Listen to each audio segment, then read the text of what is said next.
അസ്സലാമു അലൈക്കും വറഹ്മത്തുള്ളാഹി വബറകാതുഹു. അല്ലാഹു സുബ്ഹാനഹു തആല നമുക്കെല്ലാവർക്കും എല്ലാ ദിവസവും നല്ല സന്തോഷമുള്ള, നല്ല പോസിറ്റിവിറ്റി നിറഞ്ഞ മനോഹരമായ ദിവസം നൽകി അനുഗ്രഹിക്കുമാറാകട്ടെ. പ്രിയപ്പെട്ടവരെ, ഈ ക്ലാസ് കേൾക്കുന്നവരിൽ പലരും കടം കൊണ്ട് വലഞ്ഞവരായിരിക്കും, ലോൺ എടുത്ത് കുടുങ്ങിയവരായിരിക്കും. കാരണം പലരും ഒരുപാട് വിഷമത്തോടു കൂടിയാണ് പറയുന്നത്, വീടും സ്ഥലവും ജപ്തിയുടെ വക്കീലാണ് ഉസ്താദേ, ദുആ ചെയ്യണം എന്നൊക്കെ. ഇങ്ങനെ കടങ്ങൾ കൊണ്ട് ബുദ്ധിമുട്ടുന്ന ആളുകളൊക്കെ ഇന്നത്തെ ഈ ക്ലാസ്സിൽ പറയുന്ന ഈ ചില കാര്യങ്ങൾ നിങ്ങൾ ജീവിതത്തിൽ അപ്ലൈ ചെയ്തു നോക്കൂ. ഇൻഷാ അല്ലാഹ് ഉറപ്പാണ് റബ്ബ് സുബ്ഹാനഹു തആല നിങ്ങളുടെ കടങ്ങൾ വീട്ടിത്തരും. റബ്ബ് സുബ്ഹാനഹു തആല എല്ലാ പ്രയാസങ്ങളിൽ നിന്നും നാം എല്ലാവരെയും കാത്തു രക്ഷിക്കുമാറാകട്ടെ. കടം എന്നത് നമുക്കറിയാം, ഒരു മുഅ്മിനിനെ സംബന്ധിച്ചിടത്തോളം വലിയ അപകടമാണ്. നമ്മുടെ ജീവിതത്തിലെ എല്ലാ സമാധാനവും അതോടുകൂടി നഷ്ടമാകും. നാമൊക്കെ പലപ്പോഴും പറയുന്ന ഒരു കാര്യമാണ്, കാശുള്ളവന് എന്നും കാശാണെന്ന്. അത് ശരിയായിട്ടുള്ള കാര്യമാണ്. പണക്കാരായിട്ടുള്ള ആളുകൾക്ക് ആ പണം വെച്ച് അവർ എന്നും പണം ഉണ്ടാക്കിക്കൊണ്ടേയിരിക്കും. അതുപോലെ തന്നെയാണ് പാവപ്പെട്ട ആളുകൾ വലിയ കടക്കാരായി മാറുന്നതും. ജീവിതത്തിലെ ഏതിനും കടം വാങ്ങി പിന്നീട് അവർ ഭീമമായ തുക കടക്കിണിയിൽപ്പെടും. ചില ആളുകളുടെയൊക്കെ ജീവിതം കാണുമ്പോൾ തന്നെ സങ്കടം തോന്നും. കാരണം അവരുടെ വീട്ടിൽ അവരുടെ ഉമ്മയും ഉപ്പയുമൊക്കെ പ്രായമായിട്ടുണ്ടാകും. അവർക്ക് രോഗം വരുമ്പോൾ അത് ചികിത്സിക്കണം. മാത്രമല്ല ഭാര്യയും മക്കളും, മക്കളുടെ പഠനകാര്യം, വീട്ടിലെ ചെലവ്, കുടുംബത്തിലെ മറ്റ് മാമൂലുകൾ, കല്യാണം, സൽക്കാരം. മാത്രമല്ല ഇപ്പോൾ നമുക്കറിയാം എല്ലാ സാധനത്തിനും വില അധികരിച്ചു കൊണ്ടിരിക്കുകയാണ്. പിന്നെ എങ്ങനെയാണ് ഈ അവസ്ഥയിൽ സാധാരണക്കാരായിട്ടുള്ള ആളുകൾ കടം വാങ്ങാതെ അവർക്ക് ജീവിതം മുന്നോട്ട് കൊണ്ടുപോകാൻ സാധിക്കുക? കടം വാങ്ങാൻ നിർബന്ധിതരാകും അവർ. കടം വാങ്ങുന്നതിലും പരിശുദ്ധ ഇസ്ലാം ചില മര്യാദകൾ പഠിപ്പിച്ചിട്ടുണ്ട്. അതായത് അത്യാവശ്യ ഘട്ടങ്ങളിൽ മാത്രമേ കടം വാങ്ങാൻ പറ്റുകയുള്ളൂ. ചില ആളുകളൊക്കെയുണ്ട് കടക്കാരാകുന്നത്, അത് അള്ളാഹുവിനെ മറന്നുകൊണ്ട് അഹങ്കാരത്തോടു കൂടി മറ്റുള്ളവർ കാണാൻ വേണ്ടിയിട്ട്, മറ്റുള്ളവരുടെ ഇടയിൽ ഞാൻ വലിയ സമ്പന്നനാണ് എന്നറിയിക്കാൻ വേണ്ടിയിട്ടൊക്കെ, എൻ്റെ അടുത്ത് വലിയ വിലപിടിപ്പുള്ള വാഹനമുണ്ട്, വലിയ വിലപിടിപ്പുള്ള മൊബൈൽ ഫോണാണ് ഞാൻ യൂസ് ചെയ്യുന്നത്, വിലപിടിപ്പുള്ള ഡ്രസ്സാണ് ഞാൻ ധരിക്കുന്നത്, എൻ്റെ വീട് വലിയ വീടാണ് എന്നൊക്കെ മറ്റുള്ളവരെ കാണിക്കാൻ വേണ്ടിയിട്ട് കടം വാങ്ങിക്കൊണ്ട് ഇതൊക്കെ ചെയ്യുന്നവരുണ്ട്.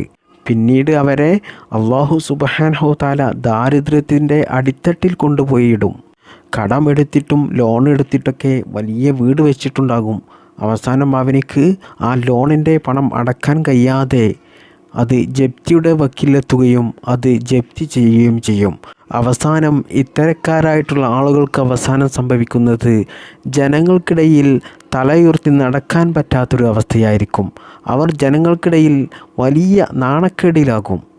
മാത്രമല്ല അവർ പിന്നീട് വലിയ ദാരിദ്ര്യത്തിൻ്റെ അടിത്തട്ടിലായിരിക്കും ഉണ്ടാകുക അവരുടെ ജീവിതം. അതുകൊണ്ട് ആവശ്യമില്ലാതെ അനാവശ്യത്തിന് വേണ്ടിയിട്ട് ഒരിക്കലും നിങ്ങൾ കടം വാങ്ങാതിരിക്കുക. മുത്തുനബി സല്ലല്ലാഹു അലൈഹി വസല്ലമ തങ്ങൾ പറയുന്നത്, നിങ്ങൾ കടം വാങ്ങുന്ന സമയത്ത് ആ കടം വാങ്ങുന്നത് നിങ്ങൾക്ക് തിരിച്ചു കൊടുക്കാൻ കഴിയും എന്നുള്ള ഒരു ഉറപ്പോടുകൂടി വാങ്ങുകയാണെങ്കിൽ ആ കടം എളുപ്പത്തിൽ വീട്ടാനുള്ള പല മാർഗങ്ങളും അല്ലാഹു സുബ്ഹാനഹു തആല നിങ്ങൾക്ക് കാണിച്ചു തരും എന്നാണ് മുത്തുനബി പറയുന്നത്. എന്നാൽ പ്രിയപ്പെട്ടവരെ, നേരെ മറിച്ച് നിങ്ങൾ വാങ്ങുന്ന കടം നിങ്ങൾ ഒരിക്കലും കുടിക്കില്ല എന്നുള്ള ഒരു ഉറപ്പോടു കൂടിയാണ് നിങ്ങൾ കടം വാങ്ങുന്നതെങ്കിൽ നിങ്ങളെ അല്ലാഹു സുബ്ഹാനഹു തആല നശിപ്പിച്ച് കളയും എന്നാണ് മുത്തുനബി സല്ലല്ലാഹു അലൈഹി വസല്ലമ തങ്ങൾ നമ്മെ പഠിപ്പിക്കുന്നത്. അത് ദുനിയാവിൽ മാത്രമല്ല ആഖിറത്തിലും അല്ലാഹു സുബ്ഹാനഹു തആല നശിപ്പിച്ച് കളയും. അവൻ്റെ കുടുംബം തകരും. അവനൊരു സ്വസ്ഥതയുണ്ടാകില്ല, ഒരു സമാധാനവും ഉണ്ടാകില്ല. വലിയ പ്രതിസന്ധികളിലും പ്രയാസങ്ങളിലും കിടന്ന് അവൻ നട്ടം തിരിയുമെന്ന് മുത്തുനബി സല്ലല്ലാഹു അലൈഹി വസല്ലമ തങ്ങൾ പറയുന്നു. അതുകൊണ്ട് കടം വാങ്ങുമ്പോൾ പ്രത്യേകം സൂക്ഷിക്കുക. കടം വാങ്ങിയിട്ട് എത്രയോ ആളുകൾ നമുക്കറിയാം ആത്മഹത്യയുടെ വക്കിലെത്തിയവർ, ആത്മഹത്യ ചെയ്തവർ എത്രയോ ആളുകളുണ്ട്. അല്ലാഹു റബ്ബുൽ ആലമീൻ നമുക്കെല്ലാവർക്കും ഇതിൽ നിന്നൊക്കെ കാവൽ നൽകട്ടെ. ഒരുപാട് ആളുകളും പറയുന്ന കാര്യമാണ്, ഉസ്താദേ നിങ്ങൾ പറയുന്ന കാര്യങ്ങളെല്ലാം ചെയ്തു നോക്കി, എന്നിട്ടും ഞങ്ങളുടെ കടം അധികരിക്കുകയാണ്, കടം വീടുന്നില്ല എന്നൊക്കെ. എന്നാൽ പ്രിയപ്പെട്ടവരെ, ഞാൻ ഇന്ന് ഈ പറയുന്ന കാര്യം നിങ്ങൾ ചെയ്തു നോക്കൂ. ഇൻഷാ അല്ലാഹ് ഉറപ്പായിട്ടും അല്ലാഹു സുബ്ഹാനഹു തആല നിങ്ങളുടെ കടങ്ങൾ വീട്ടാനുള്ള മാർഗ്ഗങ്ങൾ കാണിച്ചു തരും.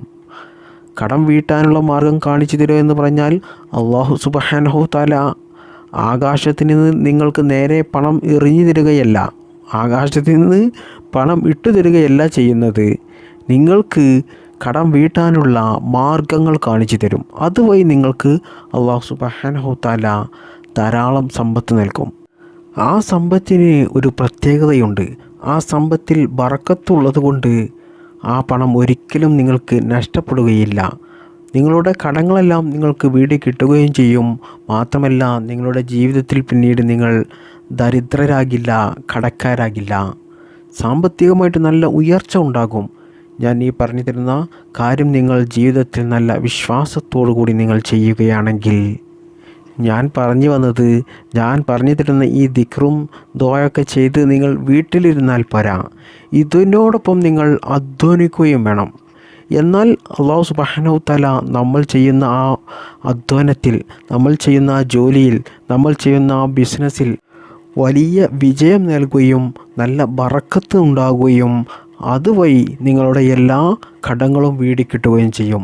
സാമ്പത്തികമായിട്ടുള്ള വലിയ അഭിവൃദ്ധി അതിലൂടെ അല്ലാഹു സുബ്ഹാനഹു തആല എളുപ്പമാക്കി തരുകയും ചെയ്യും. പിന്നെ ഒരു കാര്യം പറയാനുള്ളത്, ലോണ് എന്നുള്ളത് വലിയൊരു വിഷയമാണ്. ചിലരൊക്കെ ലോൺ എടുക്കുന്നത് എന്തിനാണ്? അവരുടെ അടുത്തൊരു 12 ലക്ഷം രൂപ ഉണ്ടെങ്കിൽ അവർക്ക് തോന്നുകയാണ്, ഈ 12 ലക്ഷം രൂപക്ക് ഞാൻ എത്ര ചെറിയ വീടാണ് എടുക്കേണ്ടത്, അതൊന്നും പോരാ, എനിക്ക് വലിയ വീട് വേണം. അങ്ങനെ അവർക്ക് എളുപ്പത്തിൽ പണം വേണമല്ലോ. അതിനു വേണ്ടി അവർ അവരുടെ സ്ഥലത്തിൻ്റെ ആധാരമോ അല്ലെങ്കിൽ ഭാര്യയുടെ സ്വർണമോ ഒക്കെ എടുത്ത് അവർ ബാങ്കിലേക്ക് പോവുകയാണ്. അങ്ങനെയാണ് അവർ ലോൺ എടുക്കുന്നത്. അങ്ങനെ ലോൺ എടുത്തിട്ടോ അവർ ഉദ്ദേശിച്ച വീടൊക്കെ അവർക്ക് എടുക്കാൻ കഴിയും. ആ സമയത്ത് വലിയ സന്തോഷമൊക്കെ ആയിരിക്കും. എന്നാൽ ബാങ്കിൽ മാസം അടവടക്കാനുണ്ടാകും. ആ അടവ് അവർക്ക് കൃത്യം അടക്കാൻ കഴിയാതെ വരികയും പലിശ അധികരിക്കുകയും പിന്നീട് വർഷങ്ങളാകുമ്പോൾ അവർ എത്രയാണോ ലോൺ എടുത്തത് അതിൻ്റെ എത്രയോ ഇരട്ടി ബാങ്കിൽ അടയ്ക്കേണ്ട അവസ്ഥയായിരിക്കും ഉണ്ടാകുക.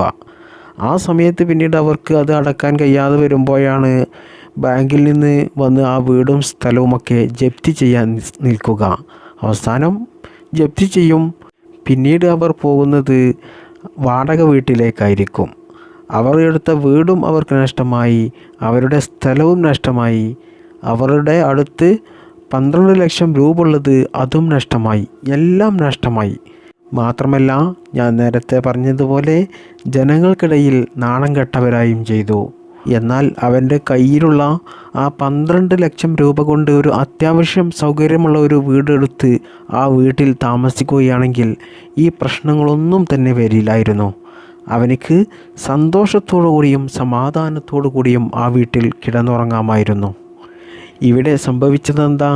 അഹങ്കാരം കാരണം, അവൻ്റെ അത്യാഗ്രഹം കാരണം അവനെ അവസാനം വാടക വീട്ടിലെത്തിക്കുകയാണ് ഉണ്ടായത്. പ്രിയപ്പെട്ടവരെ, ലോൺ എടുക്കുക എന്ന് പറയുന്നത് അത് നിസ്സാരമായിട്ടുള്ള ഒരു കാര്യമല്ല, ഹറാമാണത്. വൻ പാപങ്ങളിൽപ്പെട്ട ഒരു വലിയ തെറ്റാണത്. അല്ലാഹു സുബ്ഹാനഹു തആല ഒട്ടും ഇഷ്ടപ്പെടാത്തൊരു കാര്യമാണ് ഈ പലിശ എന്നുള്ളത്. നമ്മൾ വീടെടുക്കുന്നത് സമാധാനം കിട്ടാനല്ലേ? എന്നാൽ പലിശക്ക് നമ്മൾ വീടെടുത്താൽ ആ വീട്ടിൽ ഒരിക്കലും സമാധാനമുണ്ടാകില്ല. പിന്നീട് നമ്മൾ ഒരുപാട് പരിശുദ്ധ ഖുർആൻ ഓതിയിട്ടും ദിക്റുകൾ ചൊല്ലിയിട്ടും സ്വലാത്തുകൾ ചൊല്ലിയിട്ടും ഒരുപാട് ദുആ ചെയ്തിട്ടും ഇബാദത്ത് എടുത്തിട്ടും ഒന്നും കാര്യമില്ല. അതൊന്നും അല്ലാഹു സുബ്ഹാനഹു തആല സ്വീകരിക്കുകയില്ല. അത്രക്കും വലിയൊരു വൻ പാപങ്ങളിൽപ്പെട്ട വലിയൊരു തെറ്റാണ് പലിശ എന്നുള്ളത്. ഇത് കേൾക്കുന്ന ചിലർക്കൊക്കെ ഒരു തോന്നലുണ്ടാകും, ഉസ്താദിന് അത് പറയാം, കിടന്നുറങ്ങാൻ ഒരു വീട് വേണ്ടേ, സമാധാനത്തോടു കൂടി കിടന്നുറങ്ങാൻ എന്നൊക്കെ. എന്നാൽ ഞാൻ ഉറപ്പ് പറയുകയാണ്, നിങ്ങൾ പലിശപ്പണം കൊണ്ട് വീടെടുത്താൽ ആ വീട്ടിൽ നിങ്ങൾക്ക് മരണം വരെ ഒരു സമാധാനവും ഉണ്ടാകില്ല. ഒരു ബറക്കത്തും ഒരു സന്തോഷവും ഒരു ഹാപ്പി ഒന്നും തന്നെ ആ വീട്ടിൽ നിങ്ങൾക്ക് ഉണ്ടാകില്ല. അതിനേക്കാൾ നല്ലത് പിന്നീട് നിങ്ങൾക്ക് സമാധാനം കിട്ടണമെങ്കിൽ നിങ്ങൾ വാടക വീട്ടിൽ താമസിക്കുന്നത് തന്നെയാണ്. ഇനി നമ്മൾ അറിയാതെ ലോണിൽ പെട്ടുപോയി, അല്ലെങ്കിൽ അറിഞ്ഞുകൊണ്ടും ലോണിൽ പെട്ടുപോയി. ഇനി എന്താണ് ഒരു മാർഗം? എല്ലാത്തിനും മാർഗം പരിശുദ്ധ ഇസ്ലാമിലുണ്ട്. നമ്മൾ മനസ്സറിഞ്ഞ് താഴ്മയോടുകൂടി നല്ല വിശ്വാസത്തോടുകൂടി തൗബ ചെയ്യുക. അല്ലാഹു സുബ്ഹാനഹു തആല എല്ലാം പുറത്തു തരുന്നവനാണ്. നമ്മുടെ മനുഷ്യനെ പോലെയല്ല. അല്ലാഹു സുബ്ഹാനഹു തആല നമ്മുടെ എല്ലാ കാര്യങ്ങളും പുറത്തു തരും. അല്ലാഹു സുബ്ഹാനഹു തആല നമ്മൾ അറിഞ്ഞുകൊണ്ടും അറിയാതെയും ചെയ്തു പോയ എല്ലാ ചെറുതും വലുതുമായ പാപങ്ങൾ പുറത്തു തരുമാറാകട്ടെ. അപ്പോൾ ഞാൻ ഇന്ന് പറഞ്ഞു തരുന്നത്, ലോൺ എടുത്ത് വലിയ പ്രതിസന്ധിയിൽപ്പെട്ടവർക്ക്, വലിയ കടത്തിൽപ്പെട്ട് കൊഴിയുന്നവർക്ക് ഞാൻ ഈ പറഞ്ഞു തരുന്ന ഈ പൊടിക്കൈകൾ നിങ്ങൾ സ്വീകരിച്ചാൽ, ഈ കാര്യം നിങ്ങളുടെ ലൈഫിൽ കൊണ്ടുവന്നാൽ ഇൻഷാ അല്ലാഹ് ഉറപ്പായിട്ടും നിങ്ങളുടെ എല്ലാ പ്രയാസങ്ങളും പ്രതിസന്ധികളും മാറിക്കിട്ടും. നിങ്ങൾ ചെയ്യേണ്ടത് ഇതാണ്: അസ്തഗ്ഫിറുല്ലാഹൽ അളീം എന്ന് എല്ലാ ദിവസവും നിങ്ങൾ 100 പ്രാവശ്യം ചൊല്ലുക. നല്ല വിശ്വാസത്തോടു കൂടി ചൊല്ലണം.